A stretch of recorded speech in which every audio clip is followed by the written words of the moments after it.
these do come out 100%. That being said, I don't want to rush it, but it does feel like it's going a little bit slower than I originally thought. Please sign up for it, play it, and then look back at this video and see how much they've actually changed since that closed beta test. For sure. I do also want to let anybody know watching this, the game looks much better. This video is just low quality. The game does look much better than what you're saying.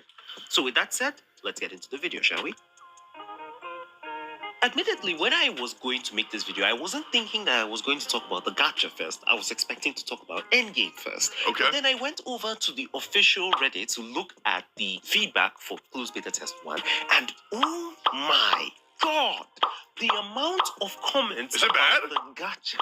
What's wrong with it? Goodness, it's like the most requested thing out of everything that all the fans. Well, what does that mean? The gacha is the most requested thing. I'm going to highlight one comment that I actually love. Okay. And it's from Argentum Bells. But before that, for those of you who are actually new to this, what is gacha? Gacha is basically a system where you pay in a form of currency, be it real life money, in-game money, and then out of a selection of items, you will get one of those items at random. You don't I don't know have who a choice doesn't know in this. deciding which one of those items you're going to get. Well, now, in some video scenarios games, you do. they add some sort of pity system and a sort of selection system where you have a higher chance to get one of these things over the other. Now, why do people actually hate the gacha in this game? It's because it's 100% a copy of what we have. This game is going sick, bro. What the hell is thing, bro? What the hell? It's better than Genshin Impact, bro. I want to quit Genshin Impact if I start downloading of this game, and if it's download and play in my mobile, I quit Genshin Impact, that's for sure, because Genshin Impact is not fun for me right now, because I'm only have to clear Abyss. If I clear Abyss, there's nothing I can do in that game. कुछ भी नहीं बचेगा उसको करने के लिए यार. What the hell? Genshin Impact. Now in Genshin Impact, you will have to pull. I would agree that the Genshin and Honkai Star Rail gacha system is very bad. It is. I feel like 90 pity is insane. I do. I do feel like 90 pity is insane. I'll just leave it at that. We don't need to go further. 89 times. If within 70... There is a 180 pity, technically worst case scenario, where guaranteeing one character can cost you up from $300 to $350 if you get unlucky, which I feel is ridiculous. 6 to 89, you have not gotten the 5-star character. You are guaranteed to get a 5-star character at 90 pity. Now, if the 5-star character that you get is not the rate-up character, that's not the character that you want to get, you can do another 90 pulls, and within those 90 pulls, you are now guaranteed to get that character that you want. Now, obviously, this issue can be circumvented if they're more generous. Now, the reason why that system feels incredibly bad in Genshin is because they barely give you anything. The reason why it feels less bad in Honkai is because they give you so many pulls. I don't think this system is like beyond repair if they put it in Wuthering Waves, as long as they match or raise the amount of currency that you get in accordance to Honkai Star Rail's generosity. But we will see.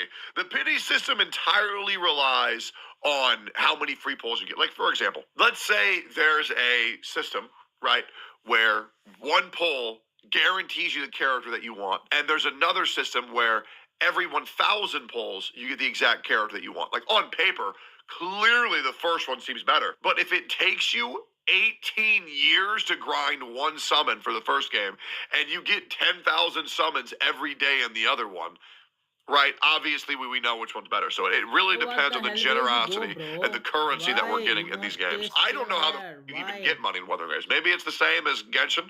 Walk around and collect chests and some bullshit. I have no idea. So in total, you can waste a maximum of 180 pulls to get one character that you actually... The problem is there's so many dudes want, which a lot of people hate, and I understand why. And a lot of people are expecting Wuthering Waves to go the same route as PGR, which is to be a lot more free-to-play friendly. Now, PGR has a more lenient system where it's like 60 pity, so you have to only pull 60 times. Yeah, I've heard nothing but great things about PGR. The worst thing about PGR is their advertising team. That's the reason why PGR isn't more popular, and that might be the case for Wuthering Waves as well. I have not been reached out to be sponsored by the game, to represent the game, to play the game. I feel like Kuro Games' biggest issue is they're not advertising enough. I don't want to see Wuthering Waves come out and flop because nobody knows that it's coming out. Like, they need to be hyping this shit up drastically. Because, like, other than content creators who are making content of this out of the goodness of their own heart, I have seen literally zero advertising. And I mean literally zero. Now, I've already said this before. Wuthering Waves is a bigger game, and I'm not expecting them to be as lenient in their gacha as they were in PGR. Now, someone can make an argument that PGR is not monetarily successful because they don't market their game as much. There's a valid argument there, but at the same time, if it's possible to farm all the currency that you need to guarantee yourself the next 5-star character or the next 6-star character within like 2 to... He might be think is right, bro. He might be think is right, bro. Right, that's right, bro. This is game sick for me. 3 bro. patches or even 1 patch if you're actually very, very good at it. There's really no need for you to spend money in the game. True. And gacha games are designed to pull out as much money from you as they possibly can. No, okay, so the way that a good gacha game should be designed is if a player is playing consistently, they can guarantee themselves the thing that they want. And they should That's right, bro. That's right. What do you think, bro? This is right, bro. also be designed where if lazy players who are busy want to get the thing they should want, they can pay to get that thing so they don't miss out on it. Right? That's the way a good gacha is designed. So it rewards people who play every day and still offers people a solution who work too much and they can just pay their way to just get whatever they want. I think that that's fine. So it doesn't... As long as a free-to-play route is viable, and that's good. Now, I don't think that you should be able to get everything in the entire game if you're free-to-play, because that kind of ruins account diversity. That kind of makes you...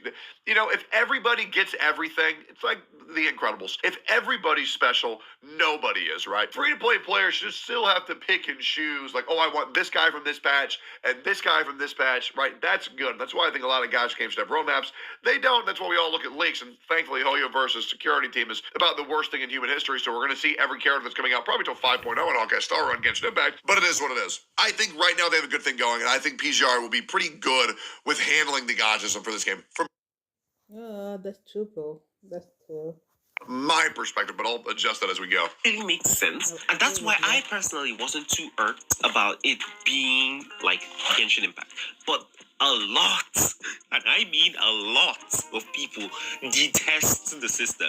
So let's look at what Argentum Bells suggested. Argentum Bells suggested that we keep the 50-50 system, which is the system where if you don't get the character that you want at 90 pulls, you have a guaranteed chance again after another 90 pulls. But then instead, what he then caveated it with is if you've never gotten this character before, so if it's the first time that the character is running, you have 100% chance to get that character on the first try. And then if you want to get more copies of the character, which are called sequences, you will then have to deal with a 50-50 system. I actually like that because it's... No shit you like that. No shit. Okay? No shit you like that. Unfortunately, it's not about what you like. It's about making money. They're not going to do that because that de-incentivizes whales so much. And the other thing is, because these other dumb have justified this system in the other games, Kuro Games has no reason to make it better because they have the scapegoat. Oh, well, you like it in Genshin, so it's fine.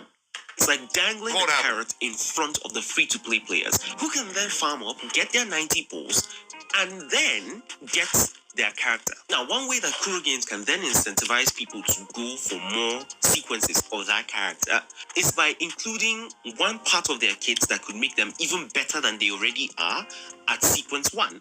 And now, if you have to go for sequence 1, you have the potential to waste 270 wishes on that banner alone, which means that you have to spend a bit more money for some people, or if you actually save enough for that, you can go for the simplest one.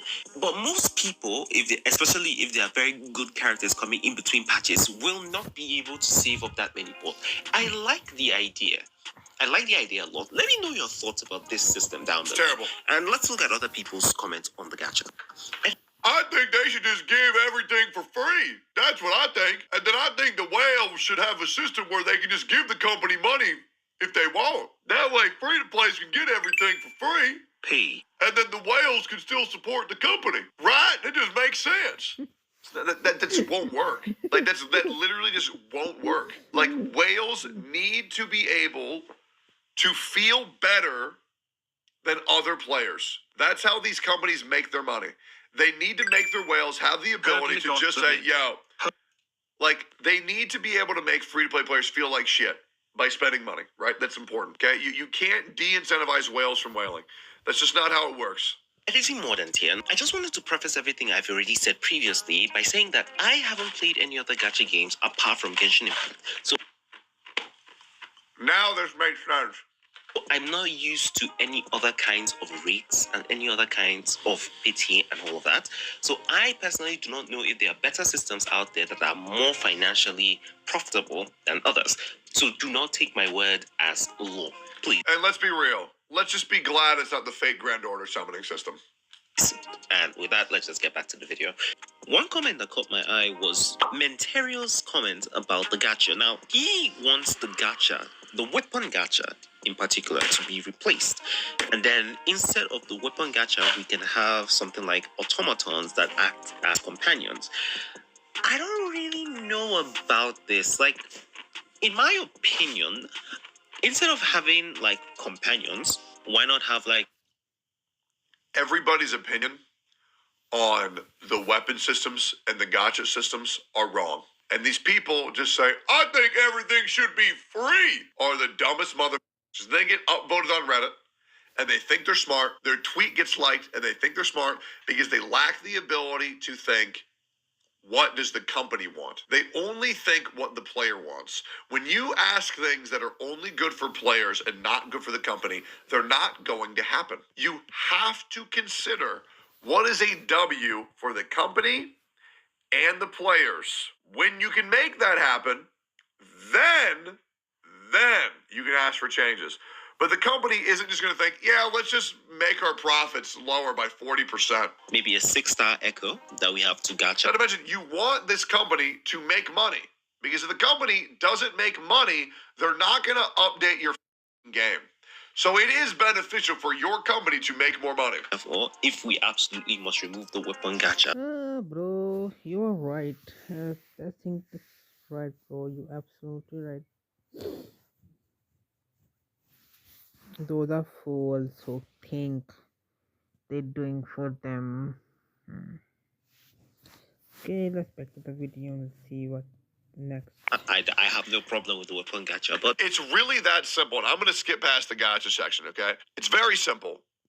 Just give us enough currency, right, to where a free-to-play player can pick one free 5-star that they want to get with their free-to-play currency every patch or two. And then that's fine. And if they get lucky, maybe they can get one every patch. It's really that simple. If you look further down from Mentario's comment, you'll actually see where he talked about removing weapon types. So basically, he doesn't want us to... And before anybody says, but Tectone, how are they going to make money if free-to-play players can do that? Well, they can sell the analytics of player retention to advertisers and companies that want to invest in them by showing the players, look at how much our players are playing the game. Look at how much they're playing. So they do make money if you are to be able to grind a lot and guarantee yourself a free character every patch or two. Have our characters separated by sword, great sword, or a little gun. Instead, let every character be unique. Let them have their own kind of weapon. I really don't think this is something that we should be concerned about because every game technically always has a set weapon type that every character can have. So even if the game doesn't expressly say that this character is a sword character or this character is a bow character or this character is that. Like for example, in PGR, you can't give Lee swords because he's a gun type character. It makes no sense. It doesn't make sense that every single character is a weapon master. Sure, you might be able to have one character do that, but nah, the characters are all going to feel the same if everybody can use everything, right? Like, it makes sense in game and in lore that this guy got really good at sword masters. There's very little walking blade masters in real world, so it's fun. It makes each character feel different. I don't see the point of removing weapon types. And I think this is his reasoning behind saying, instead of having a weapon gacha, let's actually have something else to replace that. That being said, even though I don't like his suggestion, I do think there's a way to amend it to make it a lot more fun for a lot of people, which is to remove the weapon classification for characters. So what do I mean? Instead of saying we're not going to have a weapon classification, we're not going to classify characters by weapons. So that means this character must always use a gun, or this character must always use a greatsword, or something like that. Why don't we remove that weapon specification, but then we leave the various types of weapons that we have? So we can always have a gun, a sword, a greatsword, an orator, etc., etc. But then every character can use any kind of weapon that they want to use. I see this as a way to vary the builds that people can have. This No, that makes no sense. That literally makes no sense. Like, this guy is the sword master. This guy is a polearm master. And then also that would require the company to make separate animations for every single character, for every single weapon type that players are most likely not going to use. And then you can say, oh, then they have freedom of choice. But let's be real, everybody is just going to use whatever's best on them. People are going to feel worse if the axe build is better than the sword build and all they have is a sword. So it's an illusion of choice. It's just bad. It'll make more players feel worse. And a lot of people don't consider that because, well, why the bother thinking about anything? Because my Reddit comment got +8 because I said everything should be free and everybody should be allowed to do anything. That's just a lot of wasted work, a lot of wasted time. And I'd rather the company get a character out with one build that you can use, and if you don't like it, pull a different character. It's pretty simple. sounds more like something you would find in a fan. That's right, bro. That's right. That's right, bro. Mm.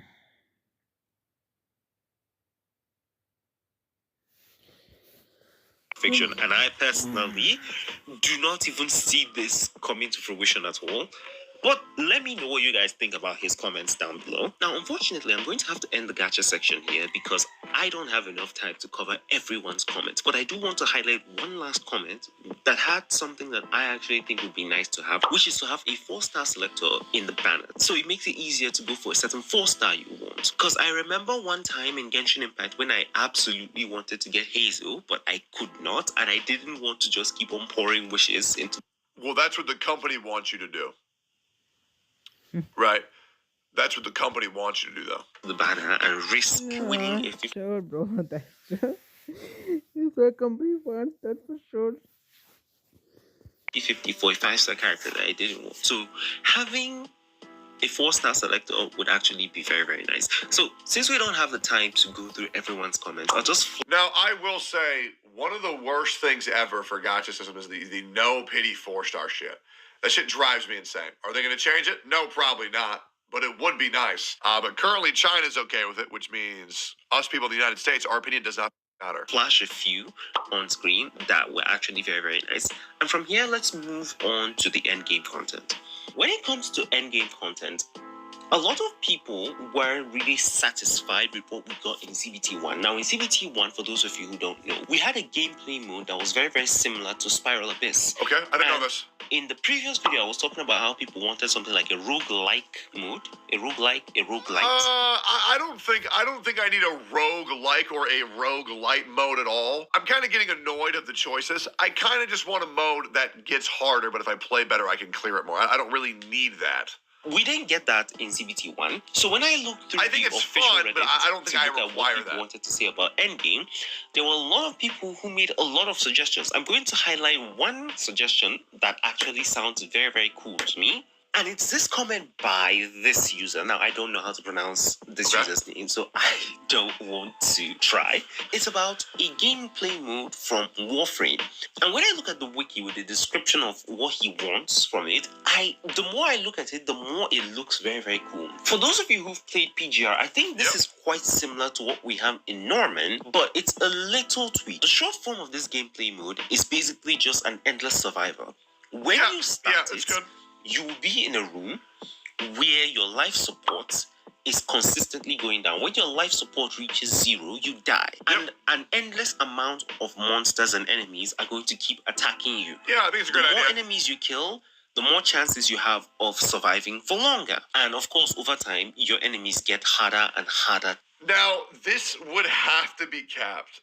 This would unironically have to be capped. Because if it's not capped, people are going to play. This isn't capped that people have to play for forever. And people don't play gacha games to be hardcore. They play 24/7. All successful gacha games are incredibly casual that you take your own pace. This is good for fun mode, or one that gives rewards, but you can only do it X times per week. Sweet. I think it's actually a very, very good gameplay mode. It tests both your skill, and technically is also still a DPS check for most people, since sometimes you can have multiple enemies, and sometimes you can have just one single enemy. At least that's how I would want to see it in Wuthering Waves. So I think this is actually a very, very good gameplay mode to have. And another comment actually suggested that we have a gameplay mode similar to Norman. Now, for those of you who don't know what Norman is, Norman is basically a stage-by-stage kind of event where you keep on going from room to room, killing enemies, and enemies keep getting harder and harder and harder to beat, with varying conditions. So you can have a condition where your health is draining consistently. You can have a mode where your enemy has a lot of resistance to a certain kind of attack or a certain kind of character or a certain kind. I think that these suggestions are very realistic for Wuthering Waves, because I do believe that that's what this game is trying to be. So I think asking for these very hardcore modes is very realistic. But there's just a certain way to do it where you don't want to overwhelm players with too many things that you can do, that you have to do all the time. Because people want a hardcore game that you can play casually, which is what I think I believe that's what Wuthering Waves is trying to fill as a niche. And a weapon, etc., etc. These, because I think my ये सोच रहे हैं भाई अच्छी game लग रही है गैंशन impact से तो अच्छी लग रही है गैंशन इम्पैक्ट भी खेलते हैं इसमें फन कोई नहीं रहा इसमें खेलते हैं बस एक चीज़ है स्पिरिचुअल अबिस क्लियर करना है बस जैसे वो क्लियर हुआ तो there is no fun game for me combat, it blows Genshin out of the water. It's not even close. It's not even close. Like, it blows Genshin out of the water. It also obliterates Zenless Zone Zero. However, Zenless Zone Zero, aesthetic-wise, it obliterates Wuthering Waves. Like, I'm not kidding you, man. Like, even Nicole with her nerfed titties is still hotter than any character in this game. So, it's really gonna see, is it about aesthetics or is it about gameplay for who's really gonna win the battle of Wuthering Waves versus Zenless Zone Zero. It's a very, very good endgame modes that I think we should actually consider in Wuthering Waves CBT 2. Will they? Because even watching it looks so good. Like, that just looks fun to watch. One more. Like, that is going to be a really good stream game because it looks so aesthetically pleasing the way that it fights. Game here, and let's move from here and now talk about the open world, shall we? Now, when it comes to the open world, one comment I saw, not too frequently, but I did think it was quite interesting, was a comment about the interaction with characters in the world. They were talking about how it's weird how some objects that you would think would be affected by the characters, like boxes, should be moved around when a character walks by them. Chairs should be knocked around. Things should be able to be breakable, all of that kind of thing. No, you don't need that. And yet these things were not actually doable in most games, and they didn't really like that. Personally, that just adds a lot of load to the game, and it'll just make updates be bigger. It really doesn't matter. It's going to lag out your game. It's not necessary. Sure, it's cool. It's fine if it was a console game. It's a phone game. We don't need object interactivity in a mobile game. It's fine. Like, are you going there to move around chairs and pots, or are you there to kill God? Like, just ask yourself that question. Don't care, but I do. All the resources should be going into making sure that you have a crisp, clean fighting experience versus these demons and monsters that you fight. You know, there are people who care about these kinds My of opinion. things because, according to them, it breaks the immersion if you're not able to do these kinds of things. No, it doesn't. Personally, I Your immersion's fine. You're just a pussy.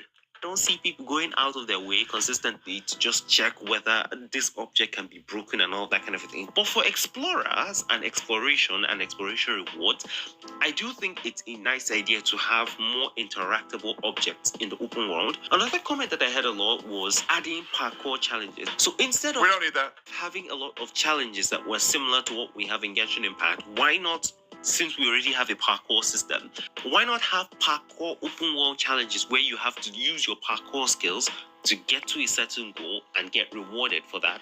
I mean, we probably will get that, but I don't think we need that. I actually very much like this comment. And then there was one other comment that I saw that I actually think was very, very cool. Don't get me wrong. I think it'd be fun if it was implemented.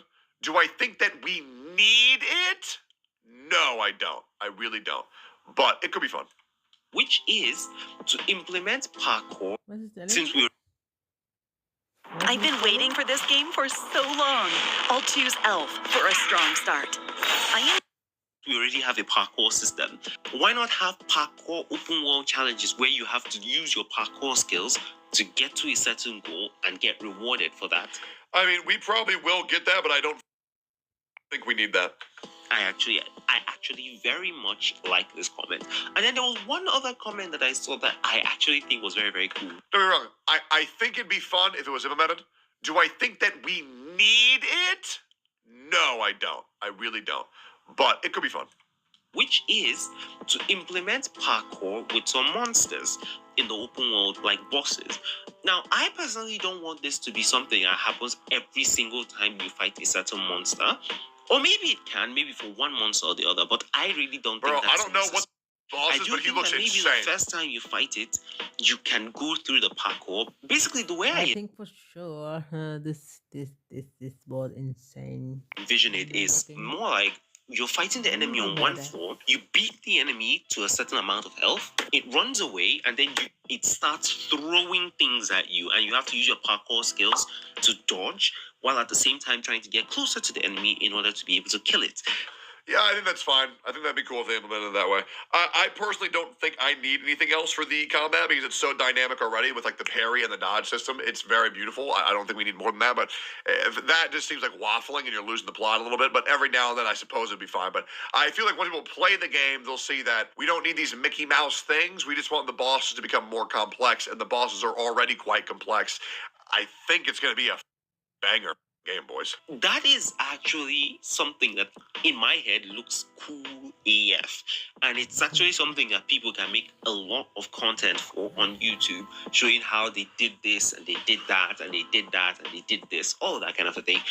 Really, there are a lot of comments here. And if I go through every single comment in the official Reddit thread, this video will be extremely very, very long. And I don't like my videos being longer than 15 minutes. So I'm going to end off the video here. If you want to check out other people's comments about what they want to see. So this video makes me very happy because almost everything that was asked for in this video, also more than great video. If you guys want to go subscribe to this guy's channel, go for it. This video is great because if these are the complaints that people are asking for and the change people are asking for, none of those are going to happen. Yeah, the God system will not be changed at all. It makes me glad that all of the things that people are asking to be changed are unreasonable. And there's not anything truly jarring that needs to be changed. So looks to me like Wuthering Waves is going to be good. And I feel like people just really need to understand to control their wants and needs and understand what's a reasonable ask and what's not a reasonable ask. But I think Wuthering Waves is shaping up to be a very good game, and I am definitely going to play the out of it. Yes, bro. This I've seen this game is fucking insane. I want to play it. ना download पे लगाती है अभी 400 हो के 1 GB 2 GB की है अभी ऐप इसमें नहीं 2 GB की अभी देखते हैं अगर this game going for the 6, 7, 8 GB, then it's could be fine for me. If this going on 13 and 14 GB, that's my mobile can't handle it. That's for sure. So that done is okay. So I think he make another video on it, bro. Let's see. Mm,